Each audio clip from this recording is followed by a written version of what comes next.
Hello and welcome to Three Kitchens, a home cooking podcast. My name is Erin Walker, and I am co-hosting this episode with Sarah Somasundaram. Hello. And Heather Dyer. Hi. And today we are talking camping and cooking over campfire. Going camping. We're going camping. We are camping May long weekend in Alberta, which is the notorious weekend of it Regrets. Is currently what, 26 it's 26 degrees and it will be snowing and below zero by the time we go camping, I am convinced, because this is May in Calgary. That's what happens in Alberta. Yeah, you take your chances. It'll be fun no matter the weather. Also, it's our first camping of the season. I don't know, have you guys been out yet? No. Nope. No. Okay. So I kind of feel always a little thrown off by the first of the year because it's a lot of stuff to remember and bring. And so I'm a person that keeps all my little lists and all my little books. How do you guys plan for camping? Because we normally take our trailer, but this time we're all staying in trappers tents, which will be fun, but it's kind of roughing it for me. Because I won't have my usual stocked trailer with my nice bed with my duvet and refrigerator, and my bathroom, and kitchen. My two kitchens, my indoor kitchen and my outdoor kitchen. Stop! You're just bragging now. Yes, we know how wonderful your life is, and my children are like, "Why can't we have a trailer like them?" Oh, sure. What do you mean, your children? Talk about me. That's what I say every time. Like, I want a trailer. We're all moving out of our comfort zone, I guess. And we just go camping once a year. Yeah. Right? Lucky for us, you indulge us and camp with us once a year. I do like camping. I know you guys are always making fun of me saying, oh, Sarah, I guess, okay. So I'm a city person, guys. I am not for roughing it, but I do like camping because I do like cooking outside. I love it. That's my favorite part. You can't go camping and kind of fly by the seat of your pants. I know this because that's my typical nature, but you cannot do that when you camp because there's too many things to forget that might be really important. Yes.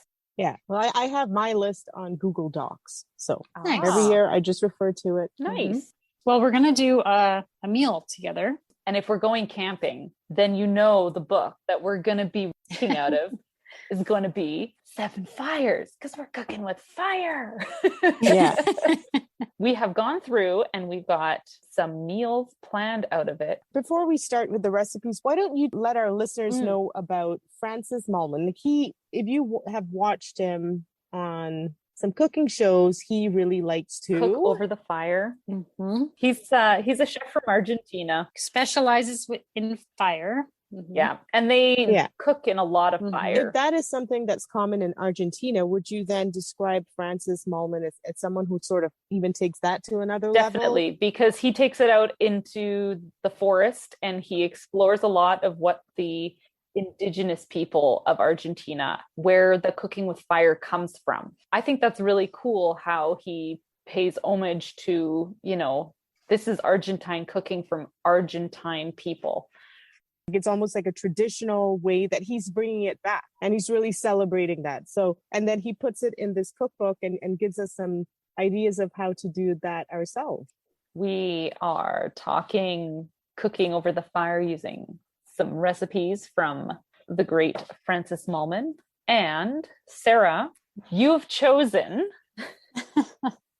a chicken recipe out of the cookbook. Would you like to start with that? Yeah, so as long as you can tell me how to pronounce this. So it's Chicken Chimeuin. And I found this really interesting. So first of all, the picture in this book looks amazing. And all the ingredients look amazing, which is chicken, salt, lemon, rosemary, garlic, virgin olive oil, something called lemon confit that we're going to talk in a bit, and then a oil sauce. So I'm really excited to see you go after these. Yeah. So, I always fillet my chicken. I think we all do it the same way. We take the spine out and then we sort of crack the breast plate and we sort of lay it down flat, right? Is that how you do it? Is it called butterfly? Yeah, butterflying or spatchcocking. I've heard it as chicken. spatchcocking. Okay. Yeah. Okay. Yeah. That's how I have always done it. Isn't that how you guys do it? Yeah. Or I do don't you do think it? I've ever actually spatchcocked a chicken. Oh. I chop up all my chickens all the time and use all the pieces, right. but I Right, don't think right. I've ever actually taken a whole chicken and cooked it spatchcock style. Okay. And I've only done it a couple times. I usually Okay. just cook it the whole bird. Okay. I don't. I usually spatchcock all my roast chickens because it cooks up faster and it browns up nicer for me, at least for me, right? So, but this is the funny thing. In his recipe, in his episode, I was about to say, he says, use some kitchen shears and split the chicken down the breastbone and then open it out flat. So he does it the opposite way. And I find that quite interesting. And this might just be because he wants to utilize the entire bird. Right. Well, this way the back stays on rather than having it snipped out. Taken out. Right. Yeah. Gotcha. Okay. Then you season the chicken with salt, lemon, rosemary, and garlic. And I love the way he does this garlic into a paste and then just rub everything under the skin, which is something I do. Yes. And then you set it aside. And he talks about putting it on a cast iron grill pan, but we're going to do it on the fire. So I'm really excited about this because I feel like everything that's going into this chicken is tasty enough. Now we're going to have that nice smoky fire going around it, and that's going to even deepen that flavor. Because the fire pit, I think, is going to get crowded fast. I think what we can do is we'll set this out directly beside the fire pit and shovel the coals from the pit underneath of our grill as we need to maintain that heat. And I'm also going to bring a pan to cover it in case it's windy to help regulate that temperature a bit better around the meat. When we do put the chicken on our grill, we'll want it nice and smoking hot. Yeah. We'll kind of want to heat that area up and then pop our chicken on. And I will have charcoal as well if we want to use that. Cool. That might help keep the heat, and then we can just add maybe wood coals with it. I don't know. We can figure that out. So he does talk about placing the chicken skin side up on the heated grill, and you cook it until it browns. So I take it, it's the inside of the chicken that's going to brown up. Oh. Right. And then let that cook through. And then at the end, you want to turn it around and you want that skin to crisp and brown up. Yeah. And the chicken to cook through for 10 to 15 minutes longer. Nice. So it'll be interesting to see how fast this happens because it is chicken in the end. And I think chicken cooks fast, but it's got bones in it. So this is going to be interesting. I'm really interested to see how chicken cooks split the other way, I guess. Yeah. Yeah. Then we're not done, guys, for flavor. Oh, no. You cut this chicken up into serving pieces and you sprinkle it with, so let's talk about the sauce first because that's easy. It's got parsley, garlic, olive oil, salt, and pepper. And it's called the parsley, olive oil, and garlic sauce. Sounds good. Pretty simple, right? So you add it all together and then, I take it says the sauce can be refrigerated for up to 4 days, but I take it the longer it kind of sits, it'll be more flavorful. Oh, yum. Yeah. But then you want to put this lemon confit into the mix of this recipe. Yes. And this is what is very interesting. So the lemon confit that he speaks about, it's got lemons, bay leaves, black peppercorns, olive oil, dry white wine. Of course, it had wine in it. Of course. Salt. Yeah. And so you cut the lemons in half. You squeeze the juice out of it. You put it in a saucepan. You add your peppercorns and bay leaves. And then you boil these lemons over medium-low heat for about 25 minutes. Oh, okay. Then you remove the lemons from the heat. And you're separating that lemon. So you just want the outer layer of this lemon because I think the inside part of it is bitter, right? So you want to carefully make sure that there's none of that white stuff on these lemon strips that you're going to now start peeling off this lemon, which I am like, how much time is this going to take? But I'm willing to do it. So you're getting like a purified, concentrated zest. Yeah, in strips. It's like a from the inside zest. out. It's like a poached zest strips. Yeah. But it's confit, which sounds, listen, with a French name, it's going to be something a little bit complicated. Totally, okay? Let's totally. just... Once you even like strip that lemon peel off, he says, get like a kind of a sharp knife and make sure you scrape every bit of that white part of the lemon peel off. Let me try my best, guys. It might be a little bitter if I lose patience. It'll be good no matter what. I'm quite sure. Yeah. And then you put these strips of lemon zest in a container and you cover it completely with olive oil. How long can those last for? Does it say? It does. In the refrigerator for a week. Oh, so that sounds interesting to me. Yeah, I'm excited to do it for the first time. I mean, it depends how much work that takes. I might just zest it next time if I really like this, right? Which would be fine too. To just sure it would taste great. Yeah. Mm-hmm. Oh, I'm excited about this. And I'm really glad that you spatchcock chickens, Sarah, and you know all about that because... Well, but not his way, but yeah. You're used to cooking one that's flattened out. I don't think I've ever cooked it like that. It just browns up. It just cooks faster. Yeah. Like your technique is not different, really, aside from flattening it out. Right? Wouldn't you say? But I think the result is different. Yes, the result is different. Because it roasts up. Like, you know how the bottom of it, if you don't spatchcock chicken, like the bottom of it doesn't roast up the same way as the top? Mm-hmm. You don't get the nice crispy skin on the... Yeah, that's the difference. Yes. And I think this is going to do really well over the fire. I'm really, really excited about the flavors. That's my total motivation here. I'm very excited. Yeah. So, I mean, I'm going to prep the chicken, but you're really going to take the reins on the cooking, right? Because I have never... We're all going to be doing it together. I want to help. Okay. We're all doing it together. We're all going to be in there. With it. Yeah. Oh, definitely. I want to be part of it, but I'm definitely, you're leading this. No.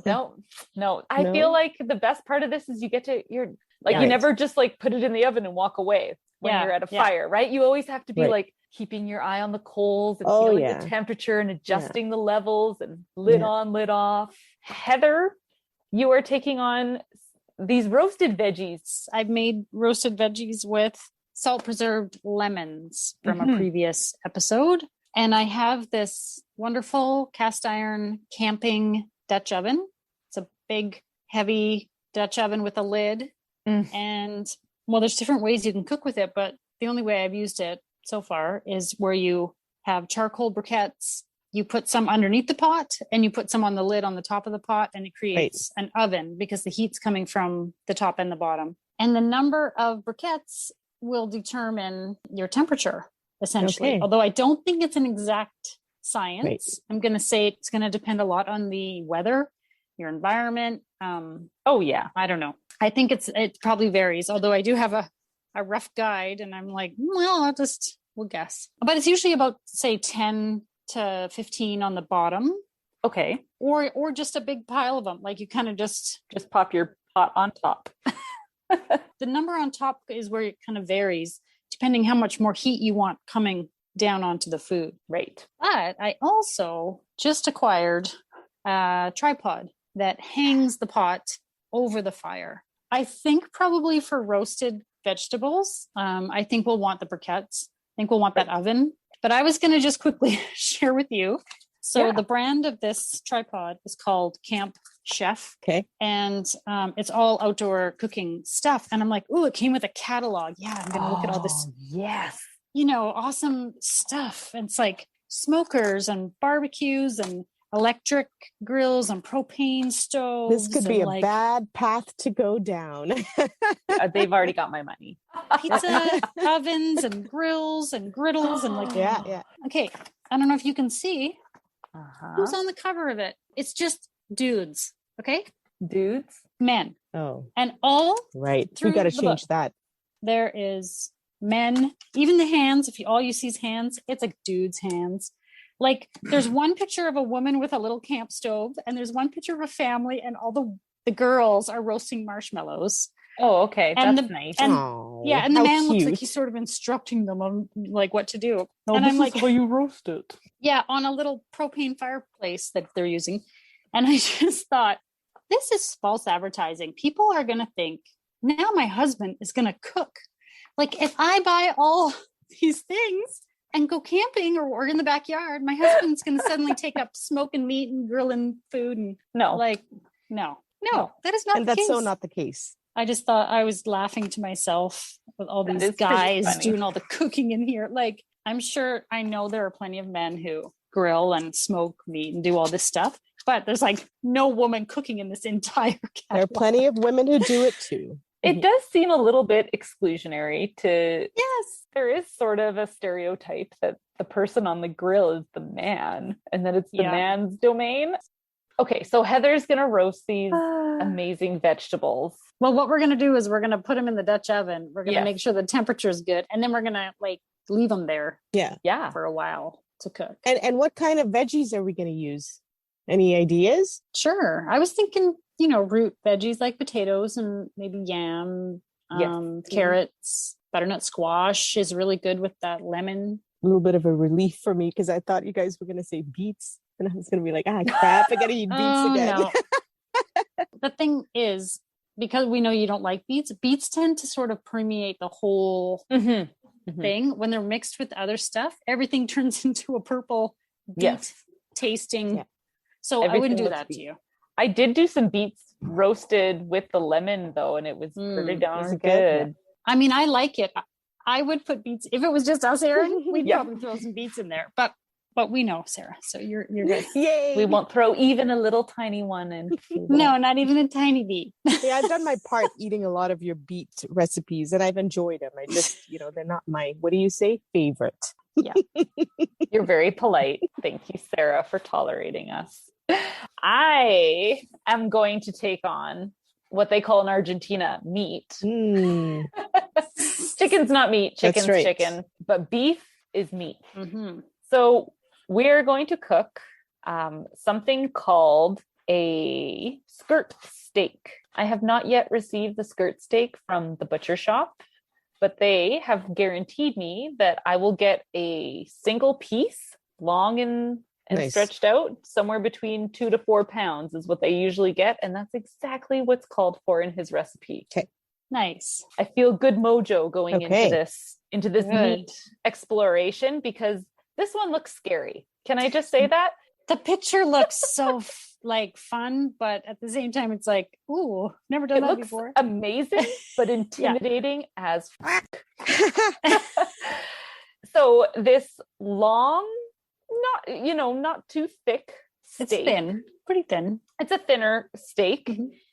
Is how do you describe this, Heather? It's like threaded onto quite a long stick. Yes, threaded onto a carved long branch. So a branch that has had its outer bark removed, and it is then supported beside the fire that is cooking. Yeah. It apparently only takes a few minutes per side to cook. Yes. Like this whole baby should be done in 10 minutes. Yeah. Because it's thin and you don't want it too well done or anything. You want it seared and caramelized on both sides. It's a cooking method called a la Vara, and it is indigenous in northeastern Argentina, is what he says. And so it is the perfect cooking method for when you are on a hike or camping. Okay. All you need is a knife and a match. Because you're just carrying 2 pounds of skirt steak in your backpack. Was it in this story or was it in his chef's story show, but where he talks about being like a 6-year-old and going off like hiking and camping, and he and his friend or his cousin or somebody would cook it like that. I'm like I'm thinking of one of my kids. Yeah, it was in the book. Yeah. And they threading it and cooking it over a fire and caramelizing it and like, oh my gosh. Yeah. That's crazy. Okay. You're good. So I have trimmed my trees in the backyard. I have some apple trees that I trimmed 2 nice fresh green branches off of. I have debarked them and trimmed them and put them to a point on the end. I'm sitting in my yard carving sticks with my kids is what this essentially That's all right. has turned into. And so I've got 2 because you can't be too prepared is my thought. Yeah. Good plan. And so those apple trees will hopefully, they're a thick wood, they're a hardwood. They shouldn't flavor the meat in any bad way. And because they were both green, they should be strong, wet and resistant to being burnt up during this process. Right. Mm-hmm. Yeah. Okay. So I think we're good for that. His picture shows, because this is just the thing, this is just the chef he is. He's got these 2 sticks that are like a Y-shaped stick. So kind of like a big slingshot that he's got jabbed in the ground that are supporting this huge piece of meat on it. It's so photogenic. It is so amazing. We're not going to be that photogenic, ladies. I've got some rebar because we're at a campsite. The ground is going to be hard packed gravel. Yeah. So I have got rebar that I'm going to be able to pound into the ground using a hammer. And I'm going to create 2 X's. And we've got wire to tie around. Nice. Oh, gotcha. Kind of decide where that cross is to kind of heighten or lower the meat. Nice. And we'll suspend it. That is my hope. I'm telling you my goals so that we can laugh at my plans later. That's, the best laid plans. or it works and it's amazing, or it works. Anyway, it sounds like a great plan. I think it's going to work. I think we can do this. It's not like it has to be up there for a long time. Like you said, it cooks quickly. So it just has to stay up long enough to cook the steak and then off it comes. Exactly. And so I think using this rebar is going to work it. It says you want to cook it at even medium heat, but not having any flames touch it. So we need a long line of consistently burning pretty tall logs or coals against this meat for 10 minutes. Yeah. Burning a hot, consistent fire for 10 minutes is actually kind of a challenge. Yes. Yeah. So super intimidated by how that's going to go. But I mean, if nothing else, we're going to have a great story and it's going to look awesome. Yeah. Oh, I don't Hopefully think it'll taste good too. Yeah. I don't think you can screw it up. I mean, maybe one piece is a little more cooked than another. Like, we might just get some variety in the doneness, I think it'll be okay. Yeah, no, I'm really excited about this. Mm-hmm. Oh, this all sounds so good. I also think, just to add in at the end, that I can make biscuits at the fire. Okay. I sometimes bake on my barbecue, and I find it really easy to bake some of these quick breads that have to be baked at high heat. I'm wondering if I can take some coals and I can line that grill on top with tinfoil and put some coals on top of that grill. Yeah. Okay. And then have coals at the bottom, and then maybe stick the biscuits in between and have like a fire above and below it. Yes, I've seen that done. I don't know if it was biscuits. It was probably something else cooked kind of in between there, but I've seen that done. It was probably over the fire cooking on Instagram. That guy has some amazing stuff. Oh, yeah. And he knows all the techniques. Yeah. Yeah. It is so mesmerizing. Totally. Yeah. So we've got all these really intense things to pull off while we cook dinner. I think it's going to work out, whatever it is. I know with skirt steak, because I cook a lot of skirt steaks, you want it to be quick and you want to sear it. So you don't want to go any past that moment, like a good sear and a quick cook, because the worst that can happen to a skirt steak is it's tough. So what? I mean, if that happens, so we eat some tough meat, like, right? Like, it's still going to be delicious. Yeah. Saturday, guys, big cook-off. Yay. I am going to be feasting. We're having our first Asado as 3 kitchens. Yeah. That's right. Exciting. So we are going to be the cooks, we are going to take over the fire pit. We're going to do some really fun and exciting things. I'm so pumped about this. We should take a picture of us and send it to that catalog people. What did you say? What brand did you say? See, it's not just men who do this. Camp Chef. I love it how they're just standing around, and it's a propane grill, and they're just having a great time and drinking their beer in their solo cups. And they're just, look at them standing there in like the mountains and looking all like they're having a great time. No, not a woman in sight. I'm not sure where the women are, but they're actually cooking. The women are actually cooking the food behind the camera. Because the women were like, just watch this for a minute while I run to the bathroom, because that's what it ends up. I've been so busy. Let's take a picture quickly. And then the guys are like, hey, take my picture. Oh God, so funny. Come join us around the fire pit. All right. Totally. Cooking over the fire, that's hot. It's very good. Did you know you can cook bacon over the fire on a kebab skewer? Follow us on our Facebook or Instagram pages at 3 Kitchens Podcast, where we'll be posting and sharing our favorite camping food tips and tricks. See you around the fire. Fire and food, yum! We're back. We are a little bit smoky, a little bit damp, and well fed. Well fed. Yes. It was so good. It was really I think some of the best camping food I've had. Yeah. Ever. Yeah. It was so good. It was a pretty amazing setup. Yeah. I was really impressed with how well it all disappeared so fast. So not fast, a single leftover in sight. Yeah. Yeah. And it took a little longer than we planned, right? Maybe that's why everyone was so hungry. But it was good. It was fantastic food. Yeah. It was gourmet. Gourmet. Oh boy. Let's start with, the chicken prep. So chicken prep was easy. Cracked it open from the breast plate. Right. Did you use shears or a knife? I used shears because I didn't want to ruin my knife. So, and then what I did was just to flatten it a little more, because we wanted a good sear on both sides, sort of cracked a couple of joints just to make sure that it laid flat. It was easy. The marinade was so easy. And, as I was making it, I just wanted to eat it raw. It was so delicious. You mean the chicken or the marinade? The chicken. Ew. It smelled so good with that big bulb of garlic. Yeah. All minced up. Instead of the salt and the lemons, guess what I did?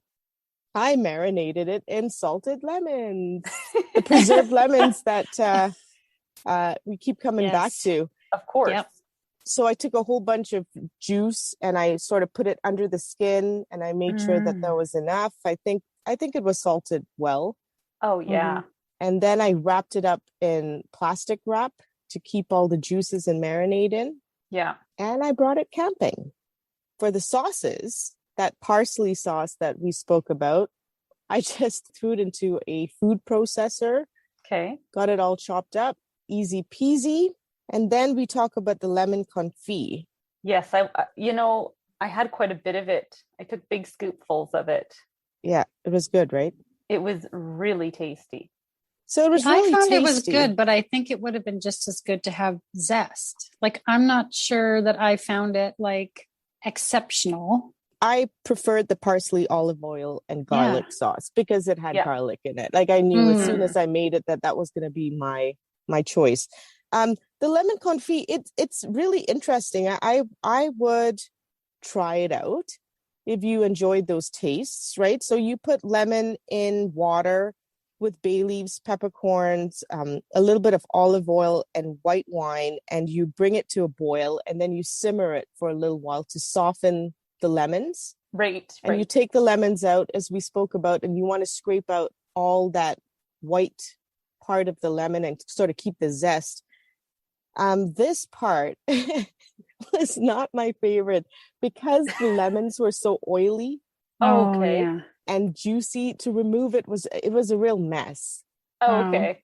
And in the end, you yield very little, like a very small part of the lemon, right? It's just the zest part that's in strips. And I thought it was really cool, but it didn't blow me away. So I don't know if I'll do it again. I might. But it looked really nice though. Having those little strips of lemon on that chicken, it looked very cool. I would eat that chicken in a restaurant. That chicken was restaurant quality. It was good. Fantastic. And I would definitely make that chicken again. And I think I would crack the chicken that way from now on because you get to eat the entire chicken. Yeah. So we set up a grilling stand, like we mentioned, just outside of the fire pit because the fire pit was too small and too tall to really set our chicken in. And so we had to bring the coals out, and I was not prepared for how many coals it was going to take. to heat the ground and the grill and everything so that we could cook that chicken. So it definitely took quite a bit more time. I'd say maybe 30 minutes per side we cooked it. Would that be a reasonable guess? 30 minutes per side plus another 15 minutes. So it took about an hour and 15 minutes to do. But once that heat started going, I think it was the initial trying to warm it up because it was quite cold the night before. Yeah. Trust me, I remember. I was freezing. It was. We all remember that. And so I think it took a while to warm it up, but once it started going, it cooked beautifully. Yeah, it really did. And we had that lid on top, like a pan on top to kind of keep the heat in like an oven. Yeah. Which I think made a big difference too. Made a big difference. Yeah. And 30 minutes, we flipped it. It was seared and browned on one side. Remember that? Yeah. And the smell, we'd be walking around the fire and all of a sudden you'd get a waft of the smell. And I think all of us were just stop and be like, oh my smell God. The chicken. You guys come here and smell the chicken. Smell the chicken. Oh, it's so good. So good. So after 30 minutes, we flipped it. Yep. And we put it skin side up first. Right. Yeah. And then we flopped the skin onto the grill when we flipped it. Right. And then we had to sort of readjust where the coals were placed because I think we had to sort of move it toward the outer edges of the chicken because that wasn't cooking as the legs looked like they weren't cooking as quickly. And then when we did, it cooked beautifully. And then we left it on for 15 minutes more. So 45 minutes basically on the other side, just to make sure that the chicken was cooked through. And it was. Yeah. Beautiful. So good. Yeah. And then we threw the sauces on and chopped, drizzled, and devoured. Devoured. Wow. And it was really tender inside. Did you notice? Tender and juicy inside and seared on top. Oh, so good. I'm going to make this on my barbecue. Absolutely. No question. I was eating off to the side behind everyone else. Everyone had been served because, that's how it is for the cook, right? Everyone gets served and then you get your stuff. Yeah. I had one of the chicken thighs that I was munching into and it was dripping down my chin. I was like a small child. And Heather, your husband, caught me and he said, oh, now I know why you don't eat with the rest of us. You're making a mess of yourself. I could not have manners. I had to just keep so good. So good. Yeah. Perfect. Yummy. And Heather, those vegetables. You had a huge amount of vegetables. Huge amount. And they were gone. Like, I don't think there was a carrot left in the pot. I scraped out some of the bottom stuff at the end. That's the best part. Every bit out. So we started with the veggies because we wanted them to, we thought they would take the longest. And really what we ended up doing was putting the Dutch oven on the coals, the veggies inside, the coals on top, more briquettes on top. And we just left it there while we did the meat. And so I think it was probably an hour and a half. I would guess. Like I wasn't really paying attention, but it was a little longer than the chicken because we started them and then we focused on the chicken. Right. Yeah. So maybe an hour and a half. And I think I opened it maybe twice to kind of have a peek inside and add a bit more heat to the top. I realized we didn't heat up the ground when we did that. So I assume a lot of the heat from those coals went into the ground at the beginning, which is why I think they took as long as they did. Yeah, but it didn't matter. It was perfect because we didn't have to think about them. It was like a crock pot, set it and forget it. We just put it there. And there was a point, I think we added a few more coals around the bottom of it, around the outside, just from the fire. But all that was in there was carrots, yams, those little new potatoes, and a bag of frozen butternut squash. Yes. Which was much smaller. So what ends up happening is the squash kind of turns into mash. Like you almost have a mashed squash with the other pieces of veggies, which I think is so good because it's like it's almost like a soup with vegetables in it. Almost, but it's not too liquidy. It's like mashed squash with these other veggies. And I put in one whole salted lemon. So, I mean, they're small lemons.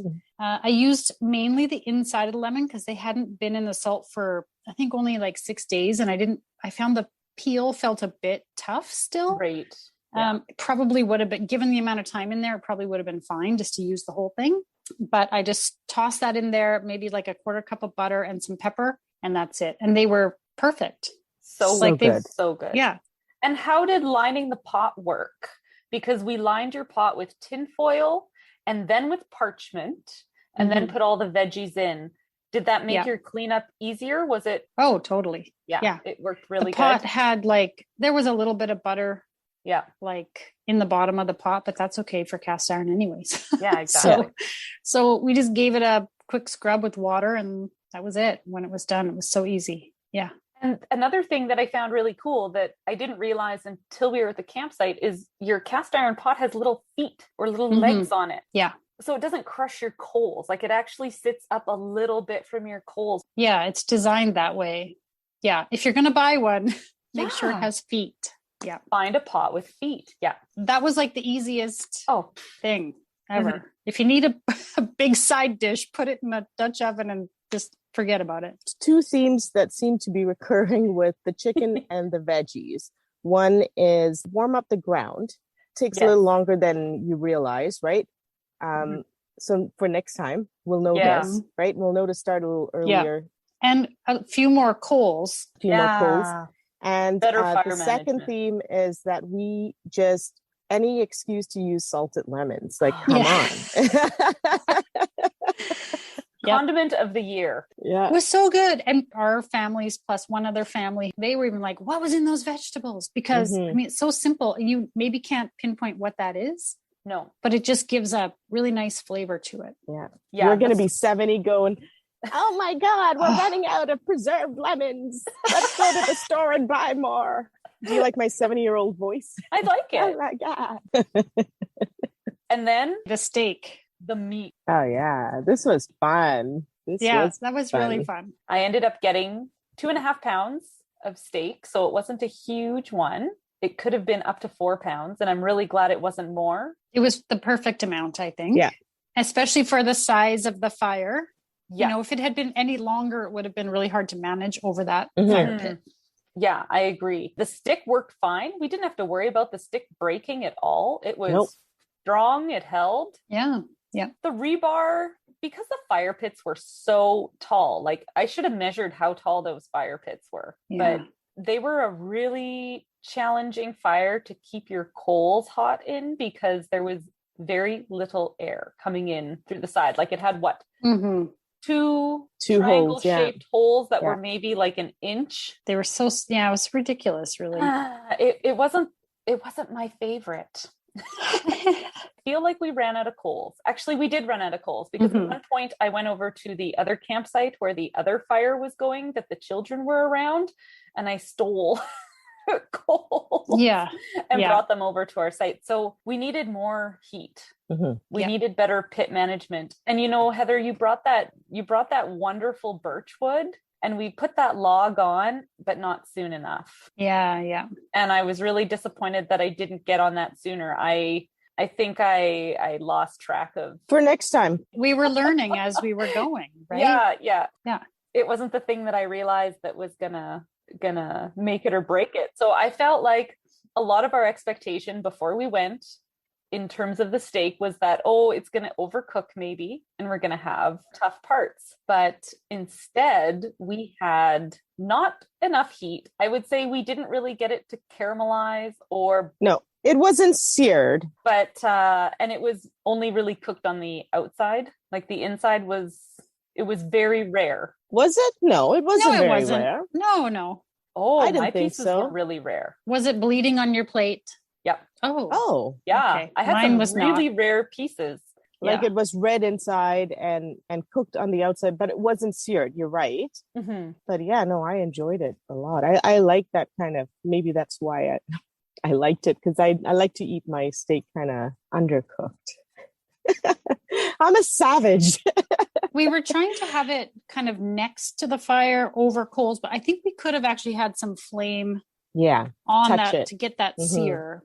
Yeah. I think we were afraid of having fire touching it, but I think we next time would try that a little bit. I would definitely try it again because I would like to see if we can I think doing all three things was kind of a challenge, but I would like to see if we can, if I could cook another piece of red meat again over the fire like that, because it was very interesting. Really enjoyed that. Totally. And then at the very end, with my campfire hands, I made us some biscuits.